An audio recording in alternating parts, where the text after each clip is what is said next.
nutrición parenteral. La nutrición parenteral, también se llama alimentación parenteral, constituye una forma de tratamiento intravenoso a la vena que permite reponer o mantener el estado nutricional a través de la administración de todos los nutrientes esenciales sin usar el tracto gastrointestinal. La nutrición parenteral total se debe iniciar de acuerdo a los requerimientos del individuo y al estado metabólico, por lo que se debe tener previamente un perfil bioquímico, electrolitos plasmáticos y un balance hídrico. En primer lugar, debe calcularse el volumen que se puede aportar. En general, es de 3.5 a 4 mililitros por kilogramo y por día, y luego distribuir los nutrientes de acuerdo a los requerimientos y capacidad de metabolización. Los requerimientos de calorías y proteínas debe calcularse por el peso ideal del individuo. La nutrición parenteral total, NPT, terapia por la cual todos los nutrientes son administrados por la ruta endovenosa. Generalmente se emplea la vía central. Debe contener proteínas en forma de aminoácidos, carbohidratos, lípidos, vitaminas, electrolitos, minerales y agua en cantidad, calidad y proporción similar a los dados por la vía gastrointestinal. Esa es la nutrición parenteral total. Pero también hay la nutrición parenteral parcial, terapia en la cual algunos nutrientes son administrados por la ruta endovenosa y pueden usarse la vía central o la vía periférica. Entonces, la nutrición parenteral periférica es por las venas del antebrazo, cubital o radial, o las venas del brazo, la basílica o la cefálica. Y la nutrición parenteral central es por la subclavia, la yugular interna o la femoral. Nutrición parenteral central. La central es la nutrición parenteral entregada a través de una vena de gran diámetro, usualmente la vena cava superior que ingresa por la subclavia. La nutrición enteral periférica, nutrición parenteral entregada a través de una vena pequeña hacia el corazón, mediante un catéter llamado Cavafix o drums, usualmente del antebrazo. Puede ser también por la cefálica o por la basílica. ¿Cuáles son las indicaciones de la nutrición parenteral? 1. Situaciones clínicas en las cuales la nutrición parenteral total debe ser parte de los cuidados rutinarios terapéuticos.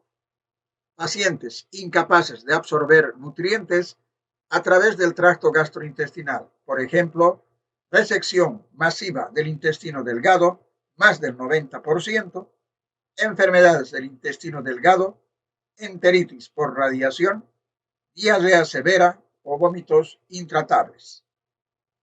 Pacientes sometidos a quimioterapia en altas dosis y terapia con radiación o trasplante de médula ósea. Pancreatitis aguda grave, desnutrición severa en presencia de un tubo digestivo no funcionante, pacientes severamente catabólicos con o sin malnutrición, cuyo intestino no podrá ser utilizado por al menos 5 días. Indicaciones de la nutrición parenteral. 2. Situaciones clínicas en las cuales la nutrición parenteral usualmente es útil: en cirugía mayor, en estrés moderado, en las fístulas enterocutáneas, en la enfermedad inflamatoria intestinal y en la hiperemesis gravídica. La desnutrición moderada en pacientes que requieren cirugía o tratamientos médicos intensivos. Incapacidad para usar la vía digestiva por 7 a 10 días. obstrucción del intestino delgado secundaria a adherencias inflamatorias o adhesiones inflamatorias. Precauciones, medidas de bioseguridad. Explique al paciente el procedimiento. Utilice técnicas asépticas estrictas. No extraiga muestras de sangre para exámenes de laboratorio, infusión de fármacos u otras soluciones por la vía del catéter que se administra nutrición parenteral. Tiene que ser exclusiva esa vía de catéter para la nutrición parenteral. Las mezclas deben ser administradas dentro de las primeras 24 horas posteriores a su preparación. Mantenga refrigerada a 4 grados centígrados la mezcla que no se esté administrando. Retírala del refrigerador 15 minutos antes de la infusión. Nunca extraer muestras de sangre para exámenes de laboratorio, infusión de fármacos u otras soluciones por la vía del catéter que se administra nutrición parenteral. Estamos reiterando. No mida la presión venosa central por esta misma vía. La nutrición parenteral debe ser preparada en la central de mezclas parenterales de la farmacia del hospital. No añadir aditivos fuera de la farmacia. Estar alerta a los signos de infección, enrojecimiento, inflamación, aumento de la temperatura y comunicarlo inmediatamente. Estar alerta a los signos de trombosis, dolor en pecho, hombro, inflamación en el brazo cateterizado, distensión de las venas del cuello, retirar el catéter y avisar al médico. En caso de terminar la nutrición parenteral total, poner dextrosa al 10% al mismo ritmo de infusión para evitar la hipoglucemia. Ventajas y desventajas de la nutrición parenteral. La nutrición parenteral consiste en administrar en forma continua una solución hiperosmolar que contiene carbohidratos, proteínas, grasas y otros nutrimentos necesarios a través de un catéter permanente insertado en la vena cava superior. Ventajas de la nutrición parenteral total: absorción del 100%. Infusión continua, impide exceso de déficit de algún componente. Muy completa, no usa tubo digestivo, lo que es útil para algunos en un grupo específico de pacientes. Desventajas de la nutrición parenteral: no usa tubo digestivo. Debe usarse siempre que sea posible, pues de lo contrario se altera la calidad de vida y el tránsito intestinal, produciéndose traslocación bacteriana y problemas en la alimentación posterior. Es más cara, requiere mayor manipulación, monitorización y lugar físico especial. Sus complicaciones son graves, con infección del catéter venoso central, con sepsis, por microorganismos intrahospitalarios, lo que implica tratamientos antibióticos de alto costo, desnutrición e incluso la muerte. Requiere cambio de todo el sistema, catéter venoso central. Nutrición parenteral periférica. Ventajas: sencillez para buscar y cateterizar la vía, permite que no se requiera un personal muy especializado, aunque siempre es deseable que sea experto y entrenado en estas técnicas. La mayor simplicidad de las mezclas y las vías utilizadas permiten que éstas sean más adaptables tanto para el personal sanitario como para el paciente. La mayor sencillez de la nutrición parenteral periférica tiene como consecuencia que las complicaciones en sus 3 grandes grupos sean menores en número y en menor gravedad. Las desventajas: la osmolaridad de la mezcla nutritiva es una de las principales causas de la aparición de flebitis. La duración de la nutrición parenteral periférica es limitada, no debe superar los 8 o 10 días de permanencia. Control y cuidados de la nutrición parenteral. Control de las constantes, sobre todo en pacientes ingresados en UTI. Balance diario de líquidos, diuresis, pérdida por sonda nasogástrica, pérdidas extraordinarias. 3. Estado de hidratación del paciente, edemas, sed, deshidratación, sobrecarga de líquidos y control de glucemia. Al principio se controlará la glucemia cada 4 horas. Si la glucemia es positiva, se debe controlar la glucemia cada 2 horas. Control de la infección. Cuidados del catéter. Para prevenir la septicemia es necesario un buen lavado de manos y unas técnicas estériles adecuadas. Mantener la zona de punción limpia, cubierta y protegida contra contaminaciones del entorno y generales. Hay que proteger especialmente la zona de punción de secreciones orales y traqueales, sobre todo si se trata de una subclavia. El cambio del apósito se recomienda cada 4 días para evitar la manipulación, o sea, protocolo del hospital. Si es preciso, se cambiará antes. Es necesario controlar el punto de inserción. Evitar el uso de llaves de 3 pasos para evitar contaminación por la manipulación. Cambio del equipo cada 48 horas o 24 horas según el protocolo del hospital. Debe de tenerse especial cuidado con el manejo de la vía, ya que la alta concentración de azúcar en la solución, añadido al estado precario del enfermo, aumenta el riesgo de infección. Complicaciones. Las complicaciones pueden ser mecánicas, metabólicas y sépticas. Las mecánicas están en relación estrecha con el catéter, que puede perforar diversas estructuras, como puede ser el pericardio o la pleura. Por entonces, la solución nutritiva puede ser introducida en un lugar inapropiado. Estas complicaciones se evitan con control radiológico del catéter. Metabólicas. Se relacionan principalmente con la cantidad de agua y electrolitos, bien por exceso o bien por defecto. Por ejemplo, tendrán riesgo de que se produzca una hiperglucemia por tener unos altos niveles de glucosa en sangre. Estos pacientes deben someterse a un estrecho control analítico, incluso diario. El hígado graso es otra complicación que obliga a suspender la nutrición parenteral total. Sépticas, contaminación de la piel en la zona de la entrada al catéter por contaminación durante los cambios de las líneas y menos frecuente por contaminación de las soluciones administradas. Educación del paciente, mantenimiento de las condiciones de asepsia, seguridad y en el bienestar del paciente. Realizar curaciones en la zona de inserción cada 24 a 48 horas, no todos los días. 24 a 48 horas o antes si es necesario con soluciones antisépticas y cubrirlas con apósito estéril o según protocolo de la institución. Controles.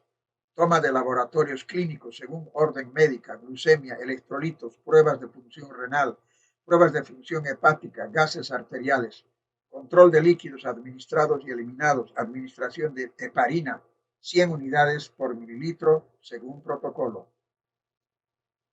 Soluciones nutritivas. Carbohidratos. La glucosa ha sido empleada extensamente en nutrición parenteral y es hoy en día la principal fuente energética. En algunos tejidos la glucosa es importante, es así que el cerebro utiliza como fuente energética y esta función no puede ser sustituida por otro carbohidrato. El consumo es de 120 a 140 gramos por día y cualquier reducción en la suplencia se produce neoglucogénesis a partir de los aminoácidos. Ante la persistencia de la ingesta inadecuada de glucosa, se produce adaptación en el cerebro para usar cuerpos cetónicos como fuente energética, pero subsiste la necesidad al menos de 20 a 30% de las calorías en forma de glucosa. Los glóbulos rojos tienen un requerimiento obligatorio de 30 a 40 gramos de glucosa por día. Los requerimientos energéticos de un individuo normal corresponden 60% en forma de glucosa, 30% en forma de grasa y 10% en forma de proteínas. La administración de glucosa como fuente de energía permite el ahorro proteico ya que evita la neoglucogénesis a partir de aminoácidos y el uso de estos como fuente de energía. Después de un ayuno de 24 horas son pocos los depósitos de carbohidratos que persisten. El glucógeno hepático se agota, aunque pueden permanecer unas pequeñas cantidades de glucógeno muscular. La glucosa constituye el elemento clave para la conservación de las proteínas. Con un mínimo de 400 calorías por 24 horas, en ayunas y en reposo, con 1800 calorías, se minimiza la proteólisis.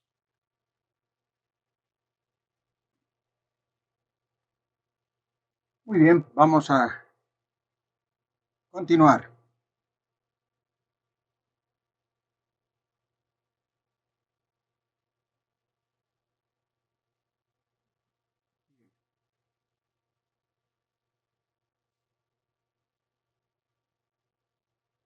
Las soluciones nutritivas llevan carbohidratos. La glucosa ha sido empleada extensamente en nutrición parenteral hoy, es hoy en día la principal fuente energética. En algunos tejidos la glucosa es importante, es así que el cerebro utiliza como fuente energética y esta función no puede ser sustituida por otro carbohidrato. El consumo es de 120 a 140 gramos por día. Cualquier reducción en la suplencia se produce neoglucogénesis a partir de los aminoácidos. Ante la persistencia de la ingesta inadecuada de glucosa, se produce adaptación en el cerebro para usar cuerpos cetónicos como fuente energética, pero subsiste la necesidad de al menos 20 a 30% de las calorías en forma de glucosa. Los glóbulos rojos tienen un requerimiento obligatorio, decíamos, de 30 a 40 gramos de glucosa por día, y los requerimientos energéticos de un individuo normal corresponden 60% en forma de glucosa, 30% en forma de grasas y 10% en forma de proteínas. La administración de glucosa como fuente de energía permite el ahorro proteico, ya que evita la neoglucogénesis a partir de aminoácidos y el uso de estos como fuente de energía. Después de un ayuno de 24 horas, son pocos los depósitos de carbohidratos que persisten. El glucógeno hepático se agota, aunque pueden permanecer unas pequeñas cantidades de glucógeno muscular. La glucosa constituye el elemento clave para la conservación de las proteínas, con un mínimo de 400 calorías por 24 horas. En ayunas y en reposo, con 1800 calorías se minimiza la proteólisis. El proceso de reparación de las heridas requiere glucosa. Algunos elementos celulares utilizan principalmente aminoácidos, por ejemplo, arginina. Los niveles sanguíneos de glucosa superiores a 300 miligramos por 100 mililitros afectan adversamente la función de los neutrófilos. Los requerimientos mínimos de glucosa son de 100 gramos por día, cantidad necesaria para suministrar energía a los tejidos dependientes de ella. No se recomienda dosis superiores a 400 miligramos por kilogramo por minuto, porque a partir de 5 miligramos por kilogramo por minuto aumenta la lipogénesis con la aparición posterior de esteatosis hepática. En situaciones de estrés se produce una resistencia a la insulina mediada por las hormonas de estrés y ciertas interleucinas 6 y factor de necrosis tumoral, por lo que hay que controlar las concentraciones de glucemia administrando insulina cuando resulte necesario. El objetivo es mantener la glucemia por debajo de los 200 miligramos por decilitro, entre 100 y 200 miligramos por decilitro, pues con cifras mayores producen alteraciones en el funcionamiento de las células inmunocompetentes, lo que favorece la aparición de infecciones. La glucosa es el sustrato que aporta la mayor parte de las calorías. Se presenta como glucosa hipertónica al 50% con los frascos de soluciones convencionales y al 70% con los frascos de soluciones para insuficiencia renal y hepática. Un adulto sano puede metabolizar 0,5 gramos de glucosa por kilogramo por hora o tolerar sin problemas una infusión intravenosa de 400 a 500 gramos al día, dado que aumenta la secreción de insulina y suprime la producción endógena, o sea, una neoglucogénesis de glucosa. El aporte de 1 miligramo de glucosa por kilogramo por minuto, alrededor de 100 gramos por día, disminuye la neoglucogénesis, lo que implica un ahorro proteico, disminución de hasta un 50% de la urea urinaria. El máximo ahorro proteico se alcanza cuando el aporte exógeno de glucosa es igual a la producción endógena de glucosa. La supresión total de la neoglucogénesis con alrededor de 200 gramos de glucosa por día. La administración de glucosa endovenosa a dosis de 4 miligramos por kilogramo por minuto o 5,76 gramos por kilogramo por día o 2 a 3 23 calorías por kilogramo por día. Soluciones glucosadas. La glucosa aporta aproximadamente, decíamos, con el 70% de los requerimientos calóricos no proteicos diarios. Se consigue mediante soluciones glucosas disponibles a las siguientes concentraciones. Dilución al 5%, la concentración tiene 50 gramos por litro y la osmolaridad es de 250. La dilución de dextrosa al 10% tiene concentración 100 gramos por litro, es decir, tiene una osmolaridad de 505. Ya la dextrosa al 20% ya tiene más osmolaridad, la de 50 tiene 500 gramos por litro y 70, 700 gramos, pero la osmolaridad sube a 3.535. Otro componente de la nutrición parenteral, aparte de lo que hemos indicado, los carbohidratos, se refiere a las soluciones de aminoácidos. Las proteínas son componentes esenciales para la estructura celular, respuesta inmunológica, crecimiento, procesos neuromusculares, enzimáticos y mentales. Todas las proteínas están constituidas de una secuencia de aminoácidos que a su vez contiene carbono, hidrógeno, oxígeno y nitrógeno. También las proteínas contienen azufre y fósforo. El contenido nitrogenado multiplicado por 6,25 nos ofrece un peso aproximado de proteína, ya que el contenido nitrogenado medio de la proteína es de 16%. La dosis máxima de aminoácidos por vía parenteral no debería sobrepasar los 2,5 gramos por kilogramo por día, por la creciente frecuencia de trastornos hepáticos con dosis más altas.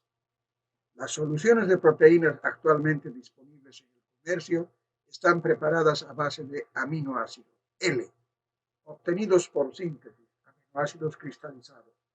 Las soluciones de aminoácidos se mezclan con la de glucosa y aportan los requerimientos proteicos diarios. Soluciones de aminoácidos. Los aminoácidos esenciales son la valina, la leucina, la isoleucina, la lisina, la metionina, la fenilalanina, la treonina y el triptófano. Son aminoácidos condicionalmente indispensables la cisteína y la tirosina, así como la histidina, la prolina, la hidroxipolina, la glutamina y la arginina. Los aminoácidos no esenciales son los 7 aminoácidos estándares: el ácido aspartico, la aspargina, el ácido glutámico, la glicina, la prolina y la serina. La regulación de los niveles de aminoácidos se considera solo un 25% de las proteínas ingeridas llegan a la circulación general no portal en forma de aminoácidos libres. La mayor parte, casi un 60% de las proteínas ingeridas son convertidas a urea. Una pequeña parte, 6%, pasan a convertirse en proteínas plasmáticas y un 14% se convierten en proteínas hepáticas. En la nutrición parenteral, los nutrientes son aportados a la circulación sistémica y no a la circulación portal. De este modo, no deben pasar por el hígado y que normalmente constituye el principal factor de control del metabolismo. Por lo tanto, en la nutrición parenteral se omite el paso por el hígado de los aminoácidos y probablemente también se evita la mayoría de los sistemas de regulación de los nutrientes. Los requerimientos normales medios de proteínas son de 0,8 gramos por kilogramo de peso. En los traumatismos los requerimientos son mayores. Siempre y cuando la energía disponible sea adecuada, la mayor parte de los aminoácidos pueden ser reciclados. En los casos de lesión o depresión, el porcentaje de aminoácidos esenciales debe aumentar. En los pacientes tratados mediante nutrición parenteral, una inyección segura consiste en 200 a 250 miligramos de nitrógeno por kilogramo de peso o bien 1,7 gramos de proteínas por kilogramo de peso por día. Lípidos, otro componente importante de la nutrición parenteral, se refiere a los lípidos. Las emulsiones grasas se componen de triglicéridos, fosfolípidos y glicerol al 2,5%. La grasa, el intralípido, nombre comercial, se obtienen a partir de aceite de soya emulsificada con lecitina de yema de huevo y adicionada de glicerol para aumentar la tonicidad. Existe una emulsión grasa similar compuesta por aceite de soya 50% y de coco 50%. Ese producto se conoce con el nombre de lipofundin. Soya 50% y aceite de coco 50%. Se llama lipofundin. Estos dos productos existen en el mercado de Bolivia. Los ácidos grasos contenidos en estas emulsiones son principalmente ácidos grasos de cadena larga, linoleico, linolénico, oleico y palmítico, o ácidos grasos de cadena media, principalmente caprílico, cáprico, láurico y caproico. El intralípido contiene ácidos grasos de cadena larga. El lipofundin contiene ácidos grasos de cadena media, 50%, y de cadena larga, 50%. Estas emulsiones grasa, una vez infundidos, son eliminadas de la circulación a la misma velocidad de los kilomicrones naturales. Las partículas de triglicéridos de cadena larga son captadas por los músculos 47%, el tejido subcutáneo 13%, el área esplácnica 25% y el miocardio 14%. Las emulsiones grasas actualmente disponibles en el comercio tienen dos indicaciones: la fuente de ácidos grasos esenciales y la fuente energética. La fuente de ácidos grasos esenciales, el ácido linoleico y el ácido linolénico, son los ácidos grasos esenciales. El organismo no los puede sintetizar y deben por consiguiente ser obtenidos de la dieta. Junto con sus derivados forman las familias omega 3 y omega 6, que constituyen la mayoría de los ácidos grasos poliinsaturados en humanos. Las funciones son desregulación de la fluidez y función de la membrana celular. Precursores de los eucosanoides, prostaglandinas, tromboxanos y leucotrienes, y actividad enzimática o como cofactor. El sitio de absorción a lo largo de todo el intestino delgado con 90% de eficiencia. Sobre el metabolismo están almacenados en tejido adiposo, oxidados para la producción de energía u otros procesos oxidativos, protegido por vitamina E, selenio y otras vitaminas y minerales. Los requerimientos son aumentados por recambio celular aumentado, en quemaduras, embarazo, inflamación, etc.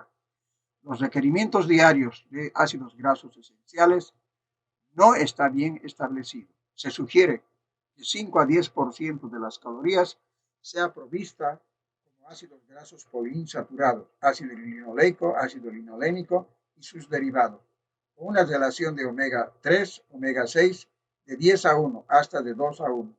La administración de ácidos grasos poliinsaturados por encima del 15% de las calorías puede ser tóxica.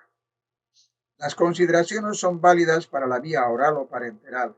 Se ha observado signos de deficiencia de ácidos grasos esenciales en adultos malnutridos después de 3 semanas de nutrición parenteral sin suministro de grasas.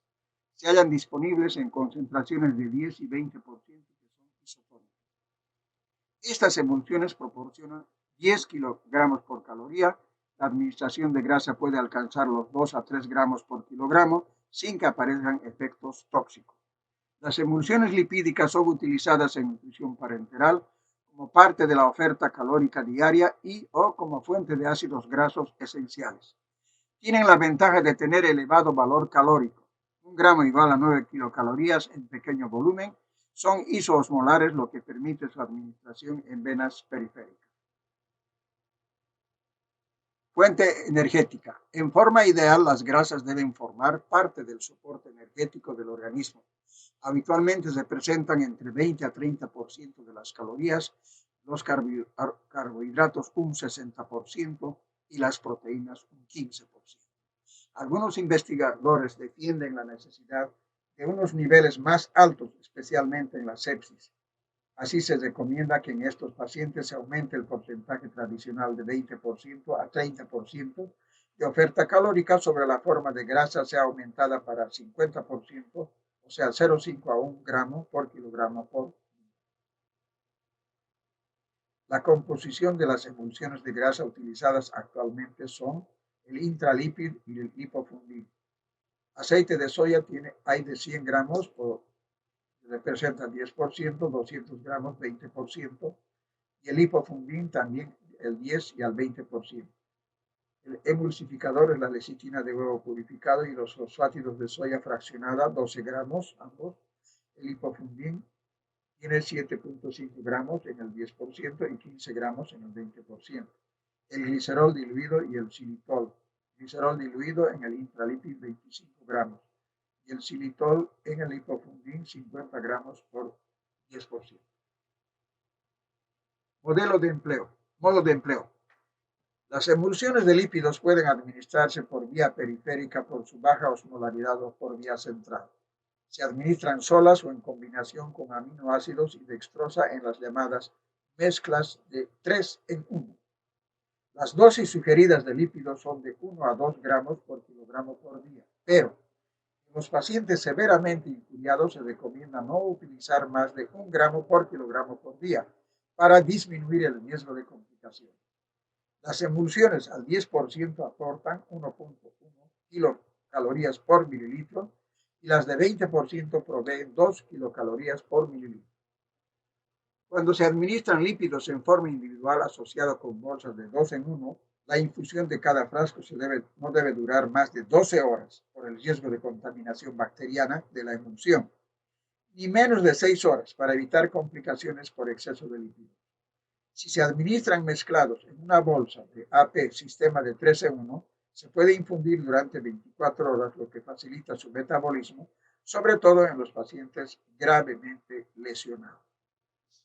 Agua, vitaminas y oligoelementos. Agua, iones, vitaminas y oligoelementos. Los requerimientos de agua y sodio del paciente en nutrición parenteral no difieren de los que se precisan en una fluidoterapia convencional, es decir, 40 a 50 mililitros de agua por kilogramo y por día, y de 150 a 250 miliequivalentes de cloruro de sodio por día.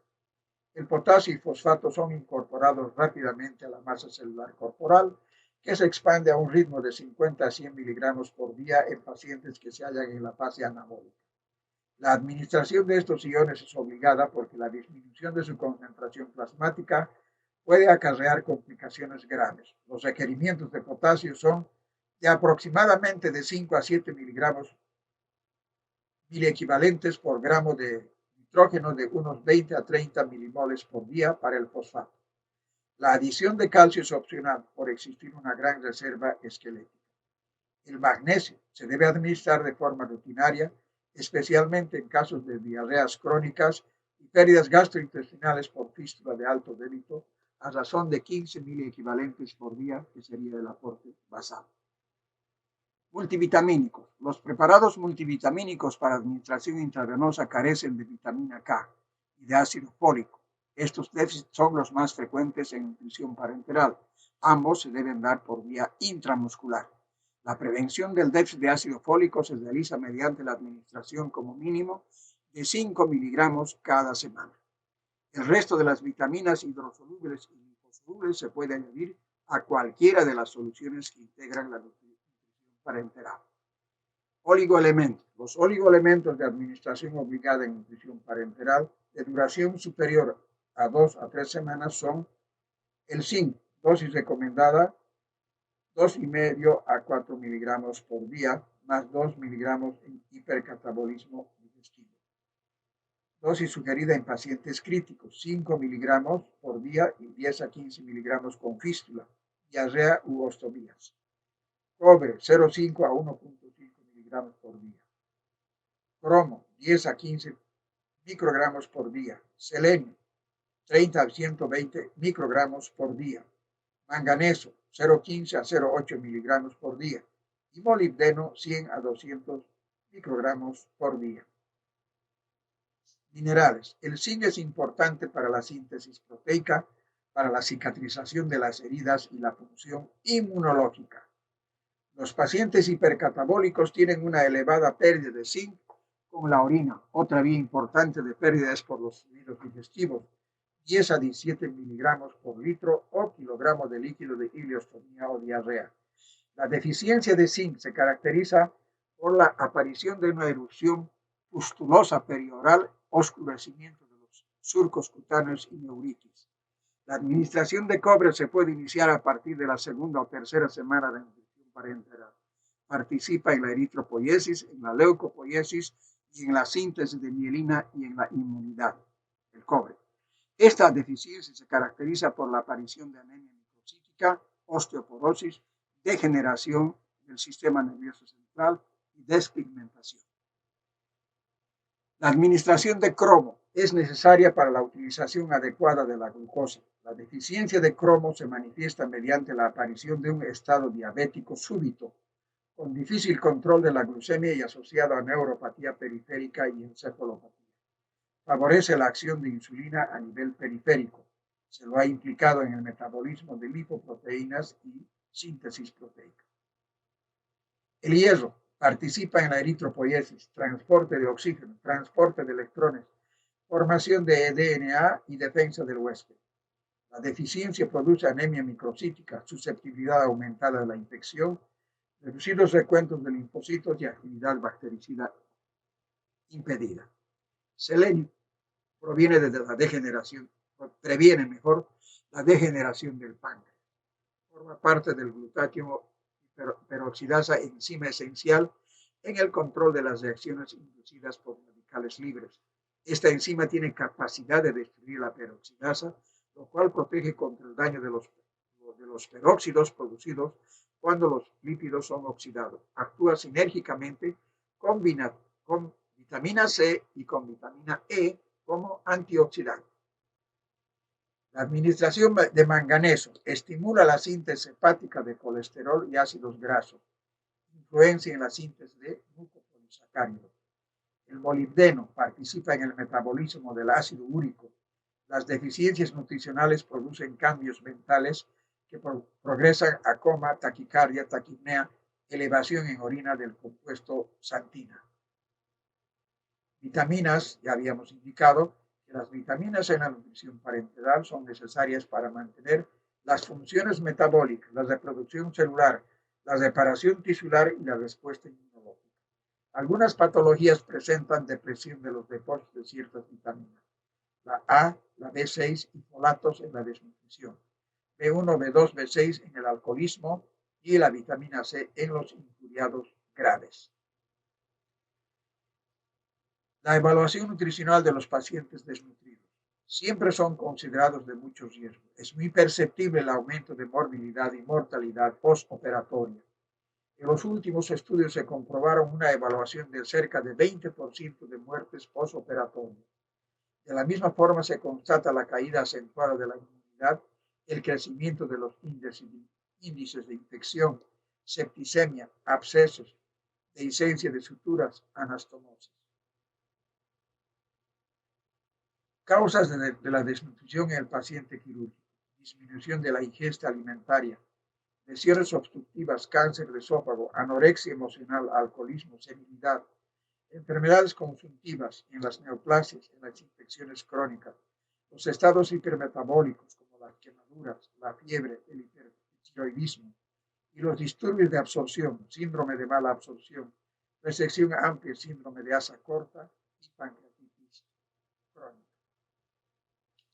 Efectos de la desnutrición sobre el paciente quirúrgico: alteraciones de la composición corporal en el desnutrido, aumento relativo del agua corporal total, disminución de las reservas de grasa, disminución del tejido muscular, aumento relativo de líquidos extracelulares, efectos de la desnutrición sobre el paciente quirúrgico, aumento relativo del volumen plasmático, reducción absoluta del volumen eritrocitario, disminución de la concentración de sodio y discreto aumento del potasio. En pacientes quirúrgicos, por el propio Tao, hay una mayor demanda energética para hacer frente a los procesos de reparación de los tejidos. Las profundas alteraciones metabólicas observadas en el postoperatorio inmediato son determinadas por transformaciones hormonales responsables por la movilización de los aminoácidos musculares para la producción de energía. Cuidados mínimos de asepsia en preparación de solución. Lavar las manos y antebrazos con agua y jabón. Desinfectar el lugar de la mezcla con la solución antiséptica yodada. Utilizar solo frascos y ampollas de nutrientes no comenzados y despreciar las sobras. Emplear jeringas y agujas esterilizadas abiertas en el momento de la preparación. Desinfectar todas las tapas de frascos de los nutrientes con soluciones antisépticas yodadas. Sumergir todas las ampollas en alcohol absoluto y enjuagar con gasas esterilizadas antes de romperlas. Una vez terminada la preparación, conectar inmediatamente la fleboclisis de la nutrición parenteral. La solución de nutrición parenteral puede ser almacenada en el refrigerador por 24 horas siempre que se proteja cuidadosamente con gasa yodada y tela adhesiva. Se puede guardar por más tiempo siempre que se utilice un conservador antibacteriano. Cloruro de benzalconio al 10%, 1 mililitro por litro, siempre en refrigerador.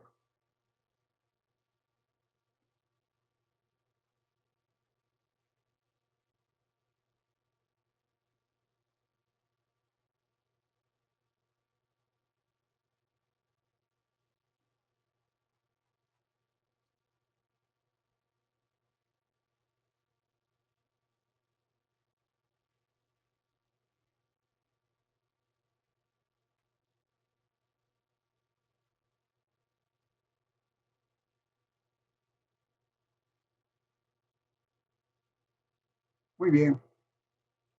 Entonces,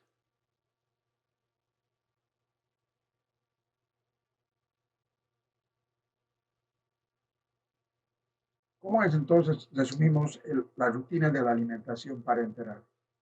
Antes de comenzar la alimentación parenteral prolongada, tomar las siguientes medidas. 1. Contar con la disponibilidad de todos los nutrientes y productos de la tabla para el periodo mínimo de una semana. Efectuar una reevaluación clínica y de laboratorio del paciente. Énfasis en las siguientes enfermedades: diabetes, insuficiencia cardíaca o digestiva, insuficiencia renal, insuficiencia hepática. 3. Concienciar que los médicos de guardia y enfermeras relacionados con el caso estén debidamente preparados para realizar los controles y ajustes necesarios. Comprobar que la extremidad del catéter se localice en la vena cava superior por radiografías. Nutrientes y otros productos para alimentación parenteral. Solución de glucosa al 50%, 500 ml. Solución de aminoácidos al 10%, clorosoranin aminogen, 500 ml. Y los lípidos, que pueden ser el intralípido o el lipofungin al 10%, 500 ml. Electrolitos: bicarbonato de sodio 10%, ampolla de 10 ml. Cloruro de sodio 20%, ampolla de 10 ml. Cloruro de potasio 19%, ampolla de 10 ml, 20 mil equivalentes de potasio. Sulfato de magnesio 10%, ampolla de 10 ml. Gluconato de calcio 10%, ampolla de 10 ml. Fosfato de potasio 25%, ampolla de 10 ml. Y las vitaminas: el polivitamínico inyectable, el bicineral, ampolla de 10 ml. Vitamina K, el canaquión o el zincabit, ampolla de 10 miligramos. El ácido fólico, el leucovorin, ampolla de 3 miligramos. Y la vitamina B12, ampolla de 1000 microgramos. De control de la glucemia y glucosuria: insulina simple y cristalina, frasco de 40 unidades por mililitro. Glucosa al 50%, ampolla de 20 ml. Y control para la glucosuria con las TIC cintas para glucosuria y el dextro TIC cintas para la glucemia. E Intracat, un material de curación. Y F, control de las infecciones. Antibióticos: hay que utilizar para hongos anfotericina B, fungizón, frascos de 50 miligramos, utilizar diluido. De esa dilución, inyectar 1 miligramo cada vez. Guardar en el refrigerador, no exponer directamente a la luz. Agregar al frasco antimicrobiano cloruro de benzalconio al 10% en ampollas que vienen de 10 ml. 1 ml es suficiente. Prescripción: la dosis media de nutrientes en los adultos y la secuencia de su uso. Comenzamos habitualmente con 1000 ml de solución para individuos por encima de 40 kilos, aumentando el volumen de 500 ml cada 2 días de acuerdo a la glucosuria. hasta llegar a 2.000 a 2.500 ml de oferta global o la normalización de la curva de peso. Si la glucosuria se muestra en niveles de 2 cruces o 3 cruces, administrar entonces 15 unidades de insulina simple, repitiendo después 4 a 6 horas de acuerdo a las nuevas determinaciones. Individuos con glucosuria persistente por más de 24 horas o con diabetes o hiperglucemia previamente conocidos deben recibir insulina simple en el propio frasco de nutrición parenteral en dosis iniciales de 30 unidades por litro, que deben ser aumentados hasta la negativización de los controles. Los electrolitos deben ser reajustados con frecuencia en los primeros días, aumentándose o reduciéndose la oferta de acuerdo con los exámenes de laboratorio. Como recomendación final, llene las hojas de balance diario, es de ayuda inestimable para prevenir errores u omisiones. Aquí tenemos entonces casi lo mismo del anterior esquema, está resumido en esta tabla. Los principales controles de laboratorio y radiológico. Antes de iniciar la alimentación parenteral, un hemograma completo, electrolitos, sodio, potasio, calcio, fósforo, magnesio, urea y glucemia. Cada 2 a 3 días, de acuerdo a la evolución, gases arteriales, sodio, potasio y glucemia. No es necesario hacer todos los días. Y semanalmente, hemograma completo, electrolitos, urea y una glucemia igual al ítem 1. Exámenes bacteriológicos, hemocultivo siempre que se presente hipertermia, cultivo de punta de catéter siempre que haya sido retirado y radiografías Ray-X de tórax después de cada introducción o sustitución de catéter. Cuidados especiales con el catéter venoso. Las precauciones aquí señaladas favorecen una vida útil prolongada con bajo índice de complicaciones. Utilizar el catéter solo como vía de entrada de la nutrición parenteral. No se debe producir reflujos para recolectar muestras o para medir presión venosa central. Mantener el sistema exclusivamente para nutrición venosa, prohibiendo la colocación de llave de paso de 3 vías o soluciones sangre por las colaterales. No se debe clampear o cerrar el equipo durante el transporte del paciente. Procurar siempre preservar el goteo de la solución de nutrición parenteral. Cambiar las gasas de orificio cutáneo cada 2 días con técnica aséptica, aplicando antibacteriano gel de isodine o pomada de bacitracina. Enfermedades que exigen cuidados especiales. La diabetes mellitus.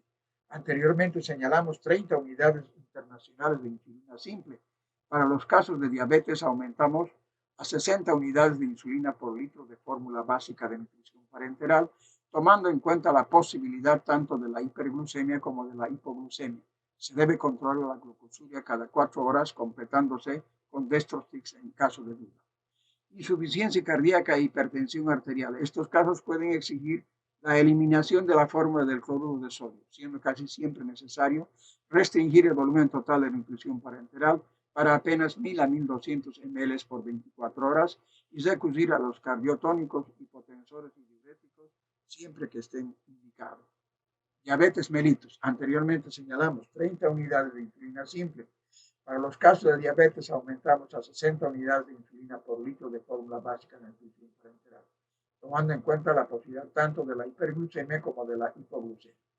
Insuficiencia cardíaca e hipertensión arterial. Estos casos pueden exigir la eliminación del cloruro de sodio, siendo casi siempre necesario restringir el volumen total de nutrición parenteral para apenas 1.000 a 1.200 ml por 24 horas, recurrir a los cardiotónicos, hipotensores, diuréticos, siempre que estén indicados.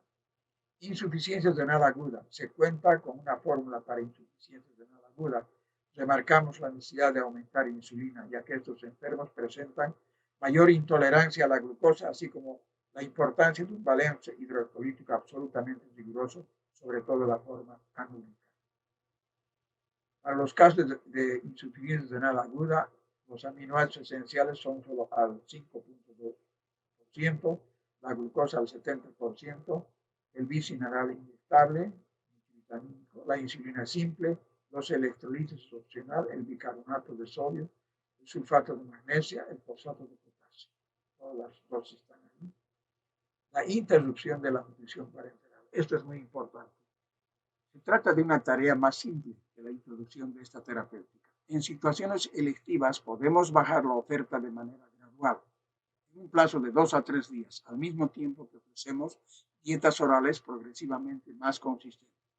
En caso necesario, interrumpir bruscamente, pero para esto hay que conectar un frasco de glucosa al 10% y dejar gotear durante 12 horas a fin de evitar una posible hipoglucemia reaccional. Después, el catéter venoso puede ser retirado. Las complicaciones más comunes en la nutrición parenteral. Fiebre. En caso de que la molestia no se justifique, se debe considerar las siguientes posibilidades: contaminación de las soluciones, infección del catéter, trombosis de la subclavia, y también hay otras complicaciones como sed intensa y deshidratación. Examinar las glucosurias y verificar el balance hídrico que no esté negativo a costa de la diuresis osmótica. En caso de duda, aumentar la dosis moderada de insulina en los frascos de solución, completando los líquidos con soluciones hipotónicas de dextrosa al 5%. Los casos que tienen taquipnea y cianosis, la sospecha que se impone la de accidente con Istracat, puede ser un pneumotórax o un neumotórax. Oblungación mental o coma, observar si el paciente no está hipoglicémico, al detectar equivocadamente la nutrición parenteral. En la duda, administrar 40 mililitros de glucosa al 50% en la vena. La hiperglucemia por encima de 600 miligramos por 100 ml y diversos disturbios electrolíticos también perjudican el estado de conciencia, como la hipofosfatemia, justificando, por tanto, una evaluación electrolítica. Eso es todo lo que se concierne a nutrición parenteral. Muchas gracias. Hasta luego.